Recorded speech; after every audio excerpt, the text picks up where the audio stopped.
pengorbananmu, di balik senyummu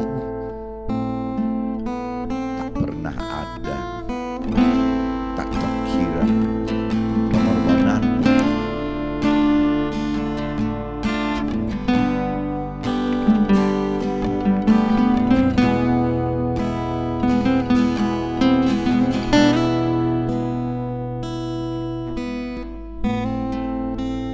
Di balik senyummu terdapat kesedihan, di balik tawamu terdapat penderitaan.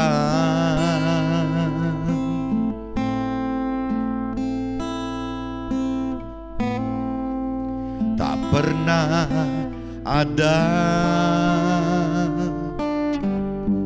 rasa sedih di hadapanmu. Semua kau lakukan demi anak-anakmu.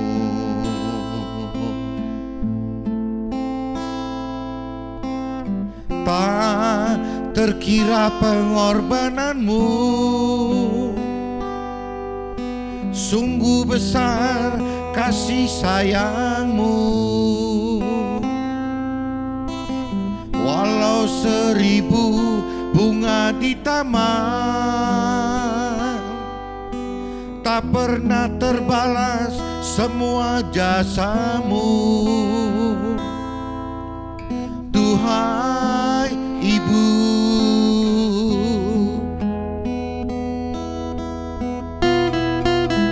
di balik senyummu terdapat kesedihan, di balik tawamu terdapat penderitaan. Tak pernah ada rasa sedih di hadapanmu. Semua kau lakukan demi anak-anakmu. Tak terkira pengorbananmu, sungguh besar kasih sayangmu. Walau 1000 bunga di taman, tak pernah terbalas semua jasamu. Duhai Ibu, tak pernah terbalas semua jasamu. Tak pernah terbalas semua jasamu. Duhai Ibu, pengorbananmu.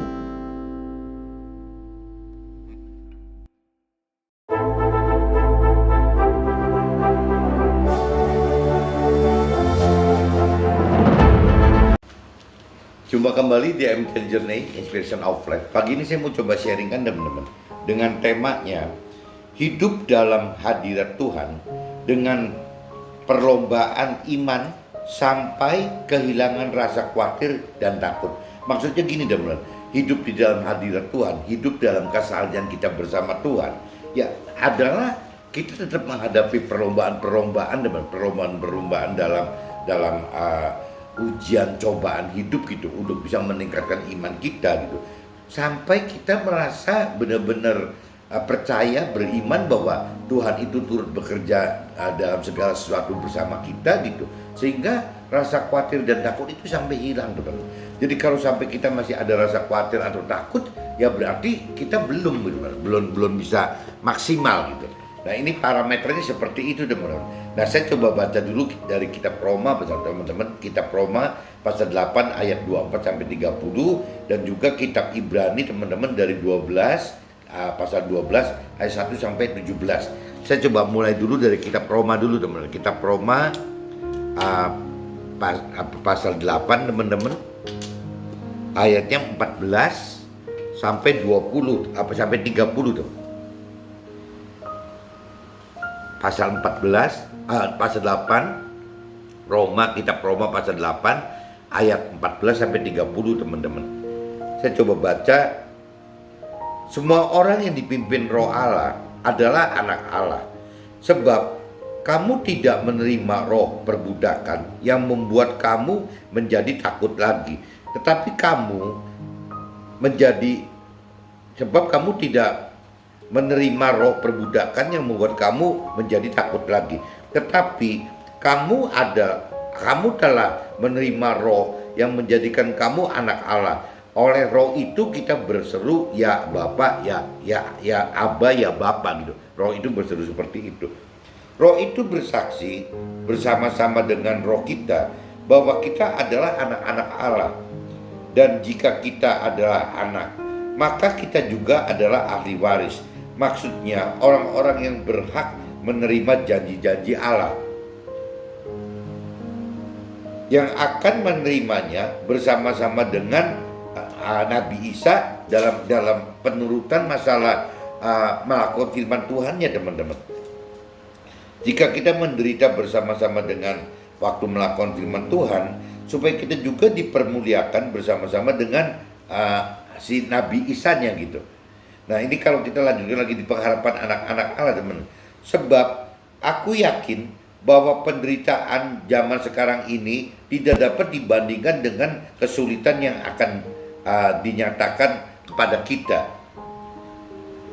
Sebab dengan sangat rindu seluruh makhluk menantikan saat anak-anak Allah dinyatakan. Karena seluruh makhluk telah ditaklukkan kepada kesia-siaan, bukan oleh kehendaknya sendiri, tetapi dari kehendak Dia yang telah menaklukkannya gitu. Tetapi dalam pengharapan, karena makhluk itu sendiri juga akan dimerdekakan dan dari perbudakan kebinasaan dan masuk ke dalam kemerdekaan kemuliaan anak-anak Allah. Sebab kita tahu bahwa sampai sekarang segala makhluk sama-sama mengeluh dan sama-sama merasa sakit bersalin. Dan bukan hanya mereka saja, tetapi kita yang telah menerima karunia sulung roh, kita juga mengeluh dalam hati kita sambil menantikan pengangkatan sebagai anak, yaitu pembebasan tubuh kita. Sebab kita diselamatkan dalam pengharapan, tetapi pengharapan yang dilihat bukan pengharapan lagi. Sebab bagaimana orang masih mengharapkan apa yang dilihatnya. Tetapi jika kita mengharapkan apa yang tidak kita lihat, kita menantikannya dengan tekun. Jadi ini cerita kalau kita mengharapkan apa yang terjadi di dunia, teman-teman, itu kalau dari sisi firman Tuhan dari kitab suci gitu, itu bukan pengharapan karena bisa dilihat di dunia gitu. Justru pengharapan yang disebut pengharapan dari versi rohani itu adalah pengharapan yang tidak terlihat. Pengharapan tidak terlihat itu adanya di alam akhirat, teman-teman. Jadi bagaimana kita bisa beriman percaya akan apa janji Tuhan yang tidak kelihatan itu gitu. Itu lebih penting secara rohani dibanding secara duniawi yang kasat mata itu, teman-teman. Tapi jika kita mengharapkan apa yang tidak kita lihat, kita menantikannya dengan tekun. Demikian juga roh membantu kita dalam kelemahan kita. Sebab kita tidak tahu bagaimana sebenarnya harus berdoa, tetapi roh sendiri berdoa untuk kita kepada Allah dengan keluhan-keluhan yang tidak terucapkan. Dan Allah yang menyelidiki hati nurani mengetahui maksud roh itu, yaitu bahwa Ia sesuai dengan kehendak Allah berduka untuk orang-orang kudus. Kita tahu sekarang bahwa Allah turut bekerja dalam segala sesuatu untuk mendatangkan kebaikan bagi mereka yang mengasihi Dia, yaitu bagi mereka yang terpanggil sesuai dengan rencana Allah. Nah, yang tadi saya sampaikan di tema, teman. Jadi bagaimana kita itu seolah hidup itu ikut dalam perlombaan yang Tuhan inginkan. Ya, apabila kita nyatakan bahwa kita hidup di dalam hadirat Tuhan, ya ini di ayat ini, teman, ayat 28 ini, kita Roma pasal 8 ayat 28 ini, kita tahu sekarang bahwa Allah turut bekerja dalam segala sesuatu untuk mendatangkan kebaikan bagi mereka yang mengasihi, yaitu bagi mereka yang terpanggil sesuai dengan rencana Allah. Maksudnya teman-teman, jadi kalau memang kita beriman percaya bahwa dalam hidup kita itu selalu ada Allah, ada Tuhan Allah yang menyertai kita gitu, yang selalu ada hidup bersama kita. Terus apa yang harus kita takutkan dan apa yang harus kita khawatirkan, teman-teman? Tidak ada gitu. Yang dikhawatirkan tidak ada, yang ditakutin juga tidak ada. Bahkan kalau Mentor Rani katakan, kalau kita takut setan pun, ya itu berarti kita tidak hidup di dalam hadiratnya Tuhan Allah gitu. Karena kalau kita hidup di dalam hadiratnya Tuhan Allah, setan pun kita tidak takut. Kita berjalan malam dimanapun juga tidak takut. Kita mengalami kendala-kendala, misal saya sebagai pengusaha, harusnya tidak perlu takut gitu. Karena memang Tuhan memang beserta kita. Ini kembali ke iman lagi, teman-teman. Cuman kalau kembali lagi di sini, ya orang yang disertai Tuhan setiap saat itu adalah orang yang mengasihi Tuhan gitu. Jadi problemnya sekarang apakah kita mengasihi Tuhan? Tidak. Kalau kita benar mengasihi Tuhan, ya nggak usah khawatir karena Tuhan selalu ada dalam segala sesuatu bersama dengan kita. Jadi urusan apapun juga nggak perlu kita khawatir. Terutama kalau pengusaha itu kan dalam hal usaha, teman-teman. Ya dalam hal usaha kadang-kadang susah sekali gitu ya, ada pasti timbul rasa khawatir gitu. Tapi kalau kembali lagi bagi kita yang mengasihi, ya mestinya firman Tuhan katakan di kitab Roma pasal 8 ayat 28 ini, ya Tuhan turun dalam segala sesuatu bersama kita gitu. Nah kalau selama ada Tuhan, ya pasti keselamatan akan datang, akan ada gitu. Nah cuman di sini kan kuncinya kan harus mengasihi Dia. Nah mengasihi Dia ini kalau bicara mengasihi secara benar itu adalah orang yang mau mengenal firman Tuhan, orang yang mampu mengerti firman Tuhan, orang yang mampu melakukan firman Tuhan, itu yang baru kategorinya mengasihi Tuhan Allah sebenarnya. Tapi kalau secara jiwa gitu, orang-orang yang tidak mengenal Tuhan dengan benar, tidak mengenal firman dengan benar, ya selalu akan terbawa oleh jiwa, oleh pikiran, perasaan, kehendak sendiri bahwa ya saya sudah mengasihi Tuhan. Tapi sebenarnya waktu dia katakan seperti itu kan dari jiwanya gitu, dari pikiran, perasaan, kehendak si manusianya gitu. Tapi dalam realitanya ya mereka tidak mau mencari Tuhan benar-benar secara pribadinya, secara serius gitu. Dia tidak mau mengenal firman Tuhan secara benar-benar versi firman Tuhannya. Ya dia juga tidak mau dan tidak mampu melakukan apa yang diperintahkan oleh firman-Nya. Ya itu kembali lagi bukan orang yang mengasihi, mengasihi cuma secara jiwa sendiri saja gitu. Sebab semua orang yang dipilihnya dari semula, mereka juga ditentukannya dari semula untuk menjadi serupa dengan gambaran anaknya. Nah, gambaran anak itu Nabi Isa, dan Nabi Isa yang di depan itu supaya Nabi Isa itu menjadi sulung di antara banyak saudara. Jadi Nabi Isa itu seolah sulungnya kita gitu. Jadi kita kalau mengikuti perintah peraturan Tuhan, ya kita akan menjadi saudara-saudaranya Nabi Isa gitu. Nabi Isa itu adalah sebagai sulungnya kita gitu. Dan mereka yang ditentukannya dari semula, mereka juga dipanggilnya. Dan mereka yang dipanggilnya, mereka juga dibenarkannya. Dan mereka yang dibenarkannya, mereka juga dimuliakannya gitu. Jadi dimuliakan dalam arti kata dimuliakan oleh Tuhan, bukan dimuliakan oleh manusia gitu. Ini saya sudah baca teman-teman di kitab Roma pasal 8 ayatnya 14 sampai 30, teman-teman, bicara sebagai anak Allah gitu. Ya anak Allah. Kalau di Nasrani teman-teman, anak Allah itu ya bukan cuma Nabi Isa seolah-olah menyebut Nabi Isa itu anak Allah, tapi kita sampai sekarang pun dikategorikan itu ya kita disebutnya anak Allah gitu. Nah memang agak beda dengan agama yang lain, teman-teman. Jadi ya ini kembali ke persepsi masing-masing kitab kan beda-beda. Tapi kalau buat kita ya benernya bukan cuma orang Nasrani aja yang boleh nyebut anak Allah gitu. Sebenarnya semua agama juga kalau memang berpegangan pada firman Tuhan, ya mengikuti perintah peraturan Tuhan, yang disebutnya anak Allah secara universal seperti itu, teman-teman. Nah ini saya coba masuk teman-teman ke kitab Ibrani pasal 12. Coba teman-teman cari kitab Ibrani pasal 12 ayatnya 1 sampai 17, teman-teman. Judul perikopnya nasihat supaya bertekun dalam iman. Judulnya itu. Karena kita mempunyai banyak saksi bagaikan awan yang mengelilingi kita, marilah kita menanggalkan semua beban dan dosa yang begitu menindang kita dan berlomba dengan tekun dalam perlombaan yang diwajibkan bagi kita. Marilah kita melakukannya dengan mata yang tertuju kepada Tuhan gitu, yang memimpin kita dalam iman dan yang membawa iman kita itu kepada kesempurnaan, yang dengan mengabaikan kehinaan, tekun memikul penderitaan, ini kalau saya universalkan, ganti sukacita yang disediakan bagi Tuhan gitu, bagi firman Tuhan tadi, yang sekarang duduk di sebelah kanan tahta Allah gitu. Jadi kembali lagi teman, apabila kita ingin meningkatkan level iman kita, ya kita itu diibaratkan seperti berlomba teman. Berlomba untuk bisa menaikkan level iman kita. Nah, cara menaikkan level iman kita itu ya dengan cara melakukan firman Tuhan teman. Kalau kita tidak bisa melakukan firman Tuhan, ya kita tidak bisa akan lebih menaikkan level-level iman kita gitu. Nah, untuk menaikkan level iman kita ini biasanya ya timbul penderitaan teman, bukan sukacita gitu. Tapi di sini dikatakan ya duka cita ya seperti memikul penderitaan gitu.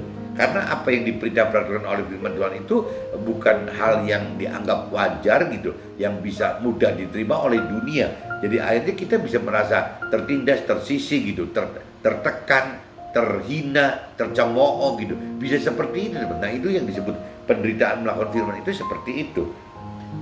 Ingatlah selalu akan Dia yang tekun menanggung bantahan yang sehebat itu terhadap dirinya dari pihak orang-orang berdosa, supaya jangan kamu menjadi lemah dan putus asa. Jadi firman Tuhan ingatkan bahwa apa yang kita alami sekarang itu sama aja gitu yang sudah dialami oleh Nabi Isa gitu. Sebenarnya Nabi Isa sebagai sulung itu sudah mengalami apa yang kita alami sekarang apabila kita melakukan firman Tuhan, teman. Sama teman. Bahkan mungkin lebih berat kali, karena Nabi Isa itu kan sampai harus wafat, harus mati di kayu salib menebus dosa kita. Kalau kita kan tidak, mungkin kita mati ya mati nafsu, hawa nafsu duniawi kitanya, nah apa daging kitanya mati, sebatas mati itu kan mati seperti itu benar. Tapi kalau Nabi Isa itu kan benar-benar mati secara fisikly untuk kita gitu. Ingatlah selalu akan Nabi Isa yang tekun menanggung bantahan yang sehebat itu terhadap dirinya dan pihak orang-orang berdosa, supaya jangan kamu menjadi lemah dan putus asa. Dalam pergumulan kamu melawan dosa kamu, belum sampai mencurahkan darah. Kalau Nabi Isa itu sampai mencurahkan darah, teman-teman.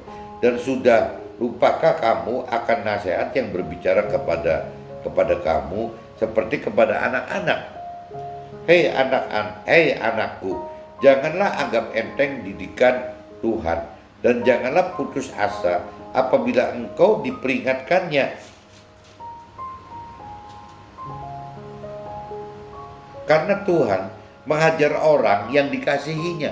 Jadi teman-teman mesti ingat tuh teman, bahwa apabila kita dikasih Tuhan, katanya Tuhan malah menghajar kita gitu. Kalau kita diloskan, dibiarkan aja, jangan-jangan Tuhan tidak mengasihi kita.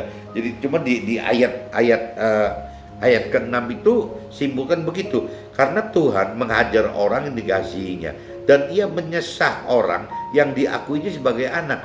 Nah, ini kalau istilah tepatnya menyesah itu tadi saya lihat di Google, teman. Menyesah apa di kamus gitu. Ya, menyesah itu apa sih? Ternyata menyesah itu pukulan-pukulan seperti itu, teman.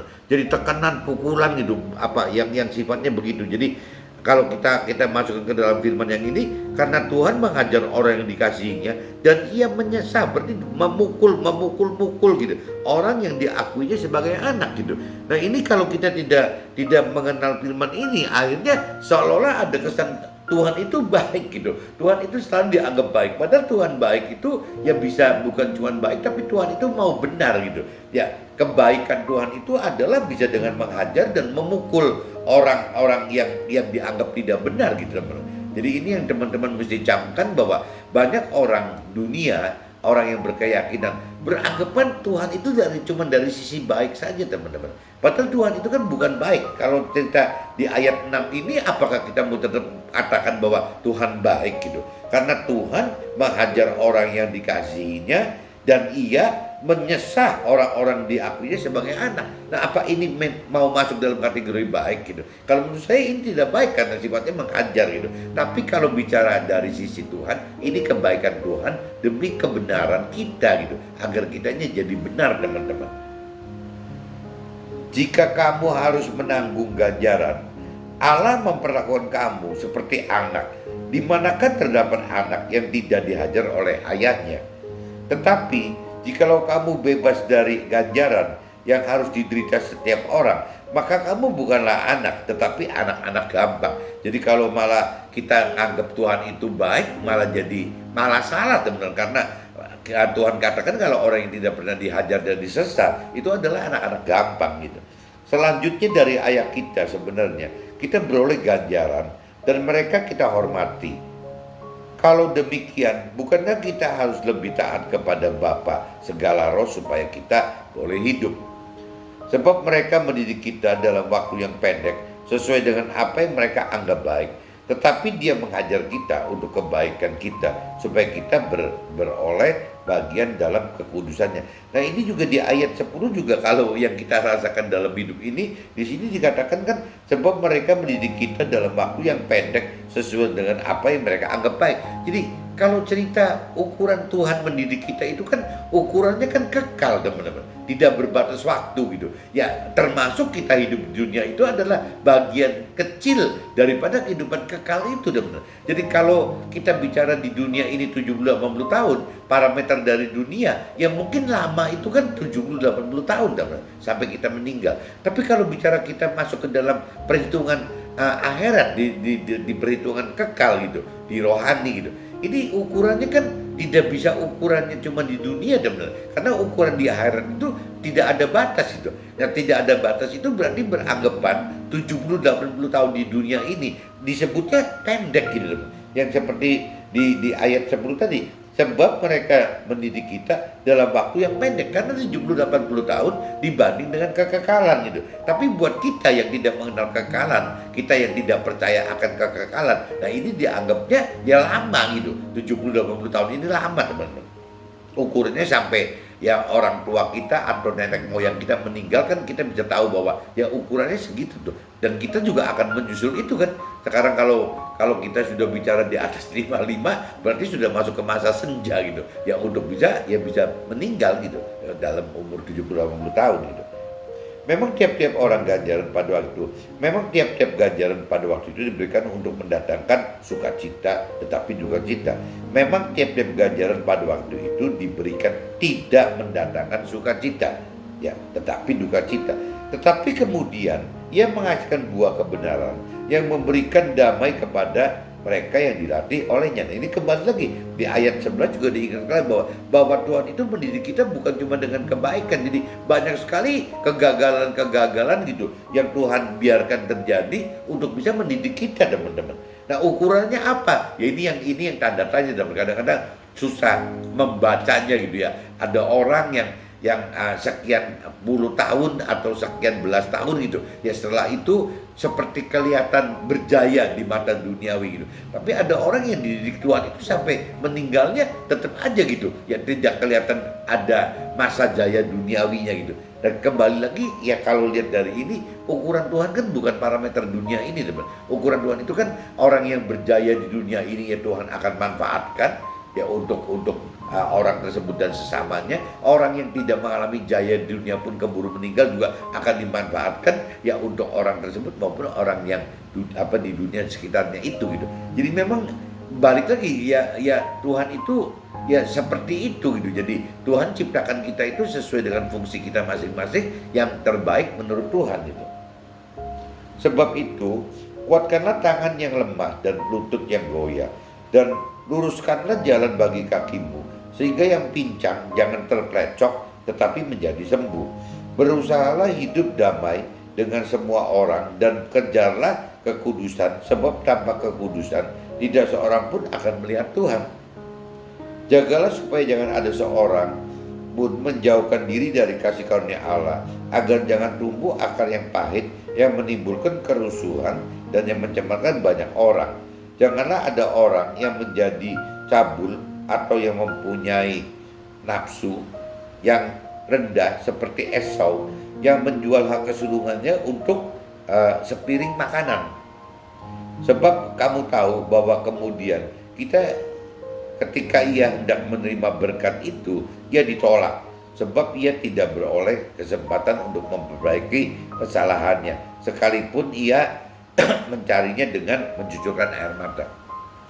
Ini saya sudah bacakan teman-teman di dua kitab tadi ya, kitab Roma pasal 8 ayat 14 sampai 30 dan kitab Ibrani pasal 12 ayat 1 sampai 17. Nah, ini saya coba langsung masuk ke draft aja teman-teman. Ada beda pengharapan antara duniawi dengan rohani gitu. Jadi ada perbedaan dalam hal pengharapan itu antara duniawi dan rohani itu ada beda teman. Pengharapan duniawi adalah terlihat di dunia. Jadi kalau bicara pengharapan duniawi, ya pengharapan itu harus terlihat di dunia ini gitu. Dengan harapan kesuksesan dan kebahagiaan duniawi. Jadi nyata gitu. Ya harus kelihatan gitu. Nah, adapun pengharapan secara rohani adalah tidak dapat terlihat dari dunia ini gitu. Karena dengan harapan keselamatan dan damai sejahtera kekal di akhirat nanti teman. Jadi pengharapan itu beda. Kalau duniawi itu pengharapan hal-hal yang bisa terlihat di dunia ini, sedangkan pengharapan yang rohani itu adalah pengharapan di akhirat nanti yang tidak terlihat sama sekali dari sekarang teman-teman. Bedanya di situ teman-teman. Bagi kita yang mengasihi Tuhan, maka Tuhan akan bekerja mendatangkan kebaikan bagi kita untuk ditentukan dan dipanggil serta dibenarkan agar kita dapat dimuliakan oleh Tuhan gitu.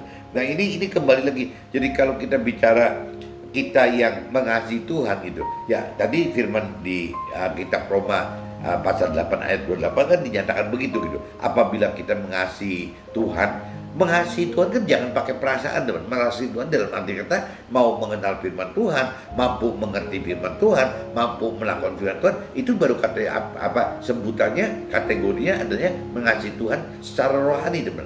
Kalau secara jiwa kan mengasihi Tuhan itu bisa aja dari pikiran perasaan kehendak kita tanpa berbuat apa-apa gitu, hanya pikiran perasaan saja gitu. Nah ini bedanya gitu teman. Bagi orang yang benar-benar mengasihi Tuhan secara rohani, ya dia harus mau mengenal firman Tuhan, harus mampu mengerti firman Tuhan, harus mampu melakukan firman Tuhan, sehingga dia bisa seolah-olah terpanggil, ya dipanggil gitu, jadi ditentukan, mungkin awalnya ditentukan oleh Tuhan, untuk dipilih, dipanggil, dan ujung-ujungnya ya dimuliakan teman, dimuliakan oleh Tuhan Allah gitu.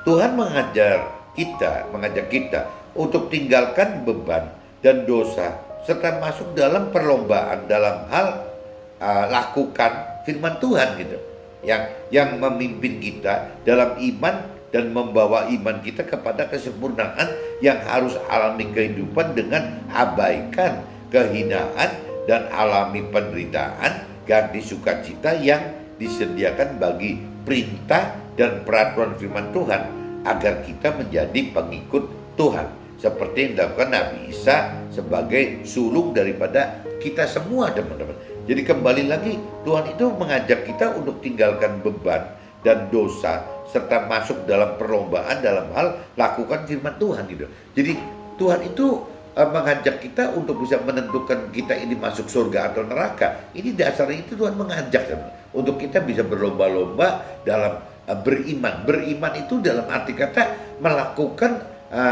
apa perintah peraturan yang Tuhan sudah tetapkan di dalam firman Tuhan teman. Berarti untuk bisa melakukan firman Tuhan itu ya kita harus mau mengenal dan harus mampu mengerti dulu teman. Nah setelah kita mampu mengerti dan mampu mengerti gitu, ya kita tahu bahwa ada Roh Tuhan yang harus dihidupkan bersama kita, sehingga kita minimal harus ada 3 unsur. Ada firman Tuhan, dasar kehidupan kitanya, harus ada firman Tuhan, harus ada Roh Tuhan teman-teman ya, untuk bisa kita mampu melakukan firman Tuhan gitu. Nah waktu kita berjalan hidup di dalam firman Tuhan dan berani melakukan firman Tuhan ya bersama Roh Tuhan tadi, ya berarti iman kita pasti naik teman.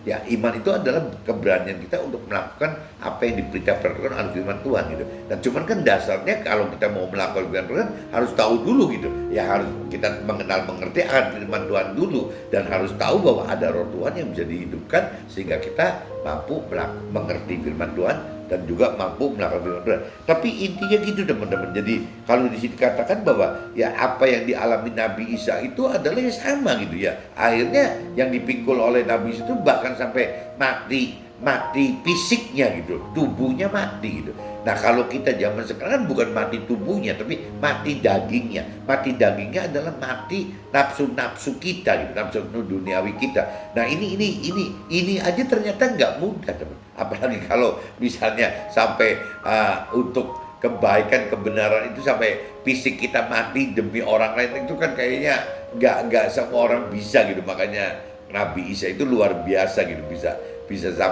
sampai mau melakukan itu bagi kita, itu kan luar biasa. Kita jangankan mati fisik untuk orang lain, kita matikan daging kita matikan nafsu-nafsu duniawi kita aja bukan hal mudah teman, tidak mudah gitu. Untuk bisa seperti itu tidak mudah. Nah ini yang dikatakan bahwa ya waktu kita ingin mematikan daging kita, nafsu duniawi kita, ya itu kita akan mengalami penderitaan itu teman.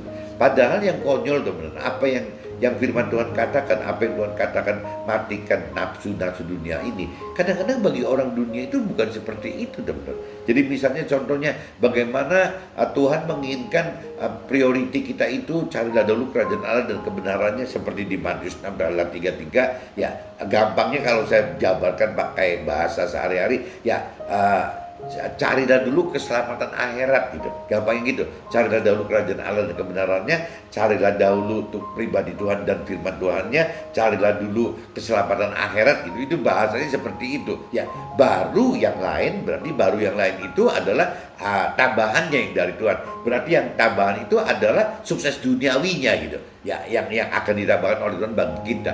Atau ya sukses duniawi ya pemenuhan kebutuhan duniawinya gitu yang akan Tuhan penuhin. Jadi kalau kita lihat mengacu dari kitab Matius pasal 6 ayat 33 tadi, ya berarti kan kesimpulannya gitu teman-teman.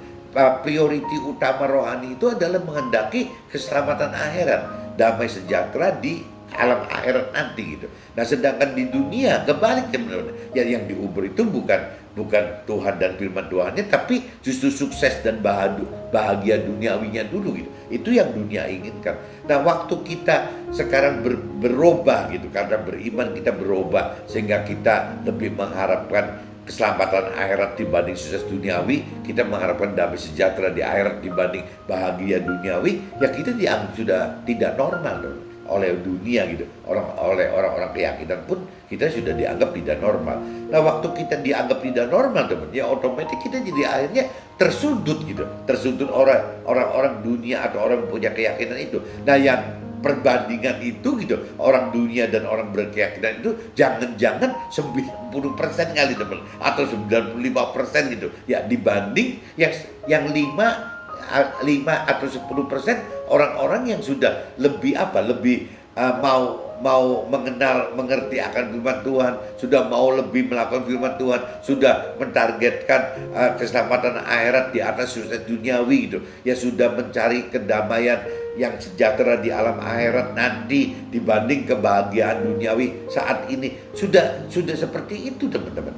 Jadi nggak mudah, memang nggak mudah gitu ya. Firman Tuhan katakan apabila kita melakukan firman Tuhan itu ya konsekuensinya ya kita akan pikul salib, pikul penderitaan gitu. Nah itu sudah dilakukan oleh Nabi Isa sebagai sulungnya kita. Nah Tuhan Allah itu pengen kita seperti itu teman-teman. Bagaimana kita melakukan firman Tuhan meskipun dengan cemoohan, dengan derita, bukan sukacita gitu. Tapi ya kita mesti hadapin itu teman-teman.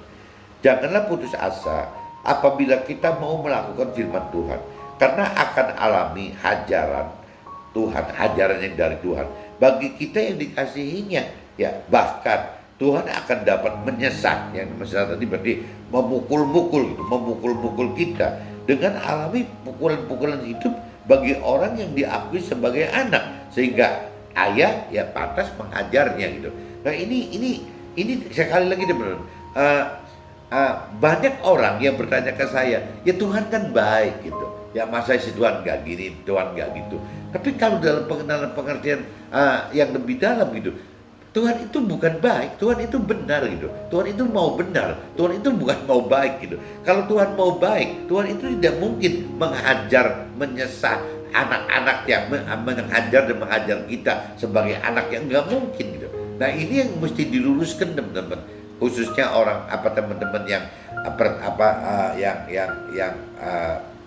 mengaku percaya Tuhan, mengaku mengenal Tuhan, tapi dengan cara yang kurang dalam gitu, maksudnya kurang dalam hal mengenal firman Tuhannya, kurang dalam hal mengerti akan firman Tuhannya gitu, kurang dalam hal mempraktekkan melakukan firman Tuhannya. Nah ini teman-teman harus sadar bahwa Tuhan itu bukan parameternya baik tapi benar teman.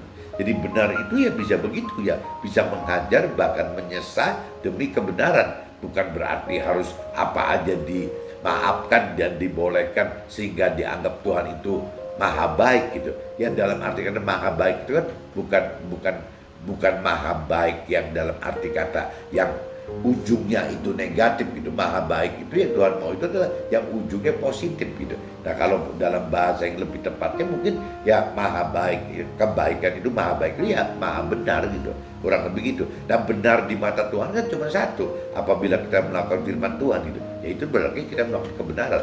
Kalau kita tidak melakukan firman Tuhan, pengen ngototnya kayak apa, tetap aja itu bukan melakukan bukan kebenaran gitu. Kebenaran dalam Tuhan ya hanya melakukan firman Tuhan gitu. Firman di kitab Ibrani pasal 12 ayat 11 teman-teman.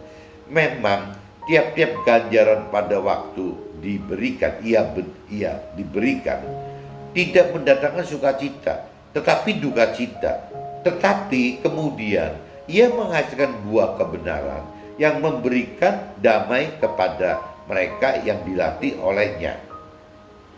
Sebab itu kuatkanlah ya kitanya gitu, ya kitanya mesti kuat gitu, kuatkanlah kita gitu.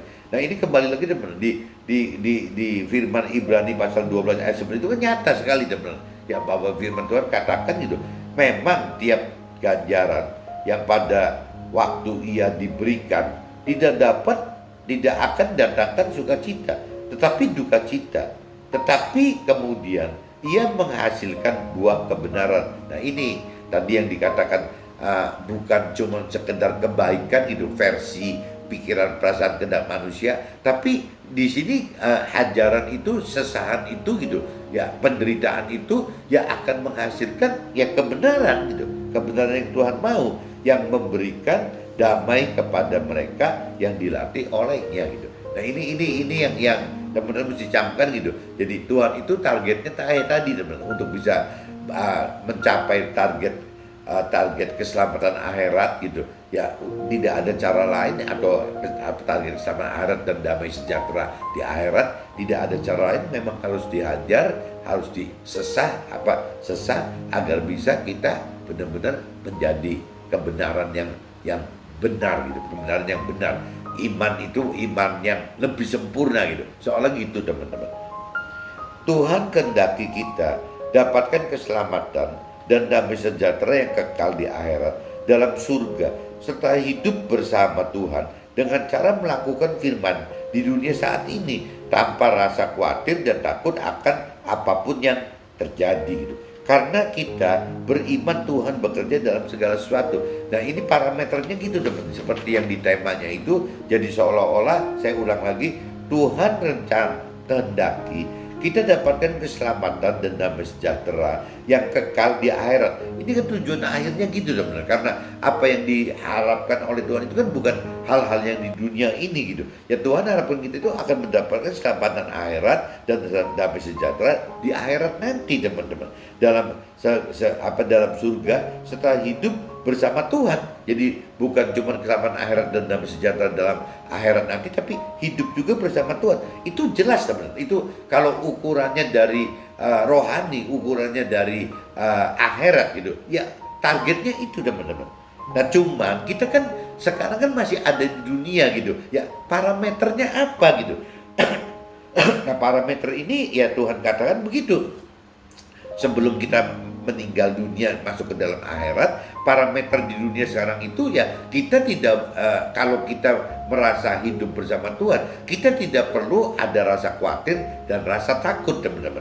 Nah, ini saya umpamakan, teman-teman. Kalau bicara ini kan ukurannya kan bukan nanti. Kalau cerita tadi dinyatakan kalau sudah ukurannya di alam akhirat, ya jelas gitu ya. Tidak bisa dipungkiri bahwa yang dibenarkan itu adalah mendapatkan keselamatan akhirat, di akhirat kan, dan juga damai sejahtera di akhirat gitu. Tapi kalau kita bicara sampai hari ini kita masih hidup gitu, nah parameternya kadang-kadang kita sebagai manusia juga akan ukur, teman-teman. Ya parameternya apa? Jangankan kita sebagai orang yang hidup di marketplace atau di dunia sekuler gitu.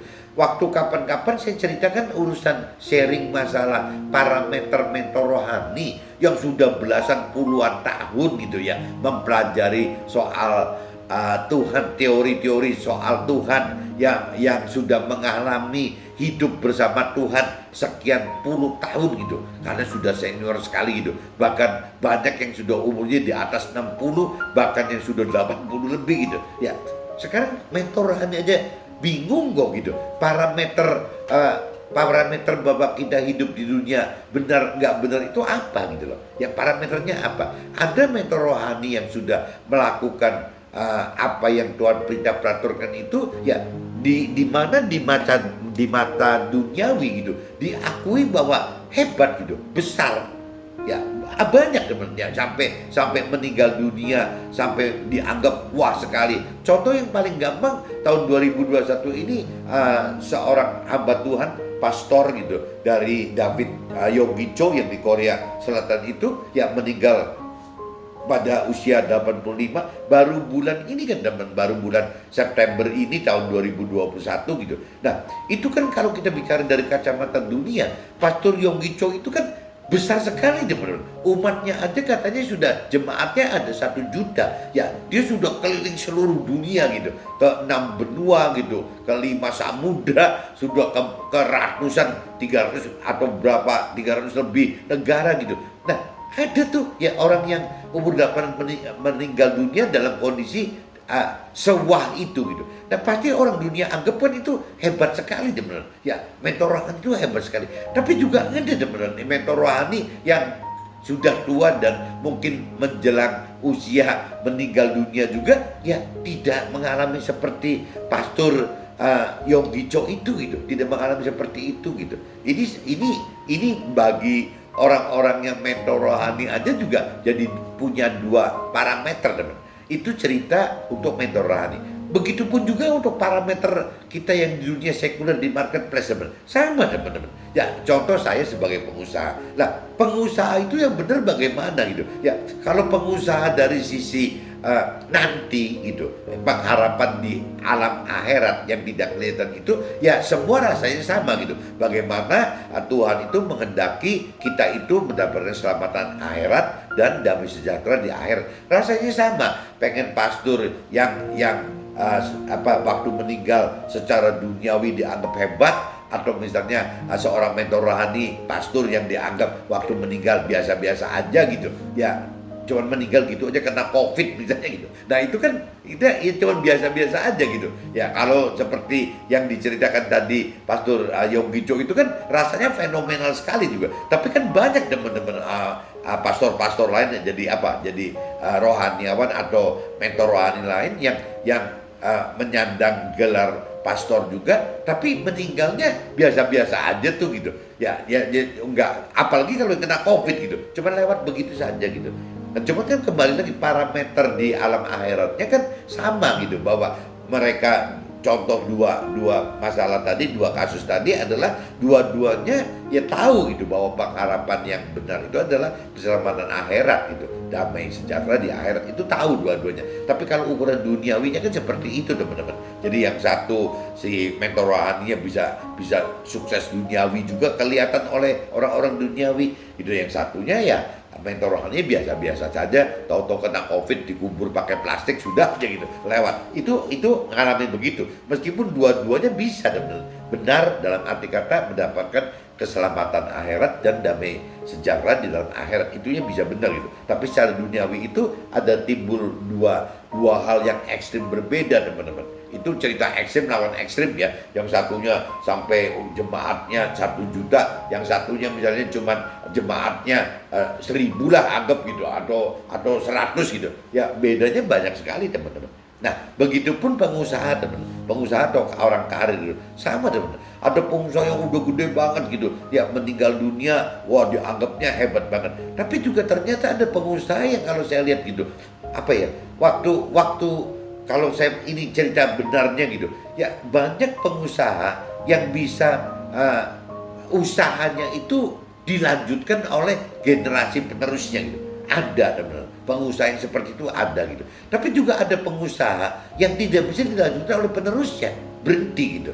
Bahkan ada juga pengusaha yang sampai penerusnya udah pada meninggal dunia, tapi dianya belum meninggal dunia. Maksudnya meninggal dunia itu dia dalam keadaan fisik sudah berumur lanjut 80 lebih gitu ya, tapi masih belum meninggal dunia.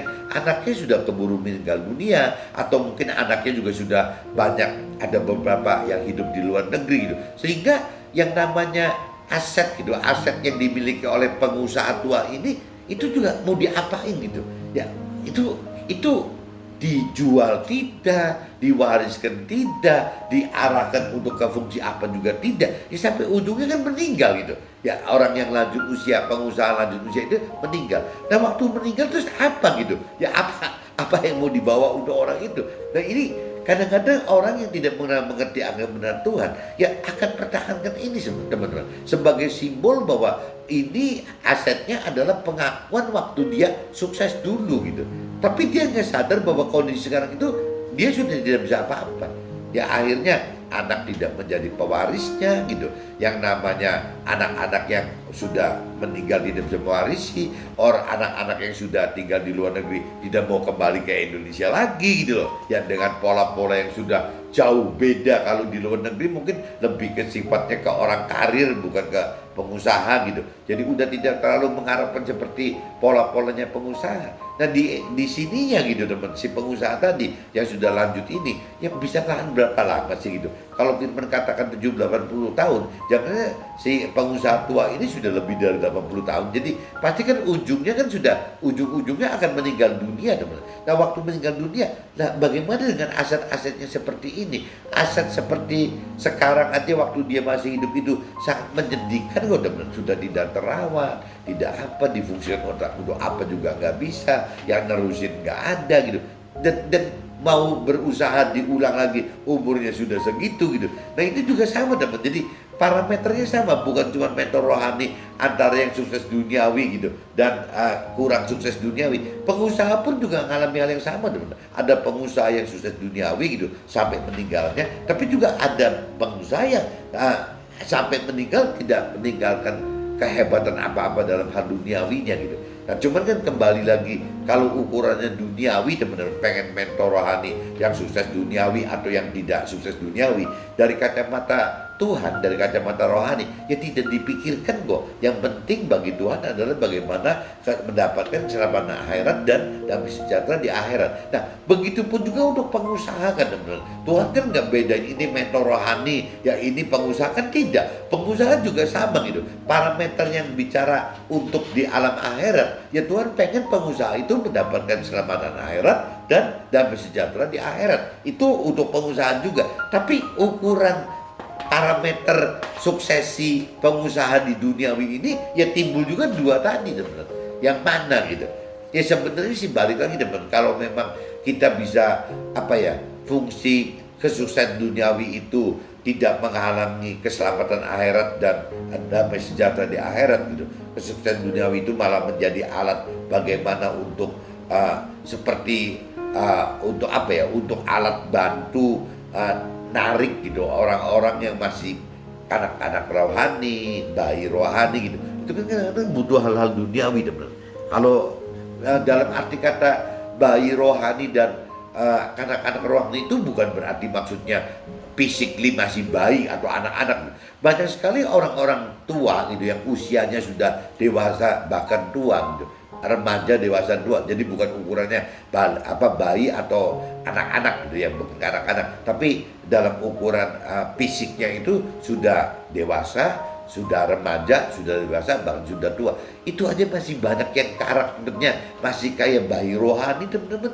Masih kayak anak-anak rohani gitu. Nah, mereka-mereka yang sudah remaja, dewasa fisiknya, tua fisiknya, tapi masih rohaninya masih kayak bayi rohani, masih kanak-kanak rohani. Ini kadang-kadang butuh, teman-teman. Ya butuh ngelihat mentor rohani yang sukses duniawi gitu. Ya butuh melihat pengusaha yang sukses duniawi sehingga membuat mereka mau gitu. Nah itu juga Tuhan kadang-kadang waktu kita bayi rohani, kadang-kadang rohani, kadang-kadang Tuhan izinkan itu, teman-teman. Izinkan itu untuk mancing supaya orang mau dulu gitu. Nah setelah mau ya, kan orang kan karakter beda-beda, teman. Ada yang mau memang orangnya benernya benar gitu, tapi karena belum mau gitu, jadi akhirnya tidak mengenal Tuhan. Dan orang-orang yang mau dan kebenaran benar gitu, benar karakternya, ya orang ini yang akan jadi akhirnya setelah mau mengenal Tuhan, ya dia akan mampu mengerti dan akan melakukan firman Tuhan. Berarti sudah lepas dari ya bayi rohani dan anak-anak rohani tadi, teman. Tapi secara fisik maksudnya begitu, teman. Jadi baik ukurannya manusia yang sudah remaja, dewasa dan tua itu secara fisik gitu, ya itu tidak menjamin bahwa mereka remaja, dewasa dan tua ini pasti sudah dewasa rohani. Rasanya tidak, teman. Banyak orang-orang yang sudah hampir 55, 60, bahkan hampir 80, ya tetap aja teman-teman masih bayi rohani dan kadang-kadang rohani. Nah ini yang mesti kita coba apa ya, kalau kita mau menjadi alat Tuhan ya coba kita memberitakan lewat kesaksian hidup kita bersama Tuhan di dalam firman Tuhan, supaya mereka juga jadi berubah, menjadi yang dari secara physically sudah remaja, dewasa dan tua, ya bisa menjadi disusul dengan yang mengalami kedewasaan rohani juga. Jangan stuck berhenti di jadi bayi rohani atau anak-anak rohani. Oke teman-teman, jadi parameternya gitu loh teman-teman. Apabila kita merasa hidup dekat dengan Tuhan, hidup dalam hadirat Tuhan, ya parameternya gitu teman-teman. Kita menghadapi apapun juga nggak usah khawatir, nggak usah takut, karena kita percaya bagi orang yang mengasihi Tuhan, orang yang melakukan firman Tuhan, orang yang mengerti dan melakukan firman Tuhan, itu pasti Tuhan ada di dalam kehidupan kita, sehingga kita tidak perlu ada rasa khawatir dan ketakutan. Oke teman-teman, see you, bye-bye.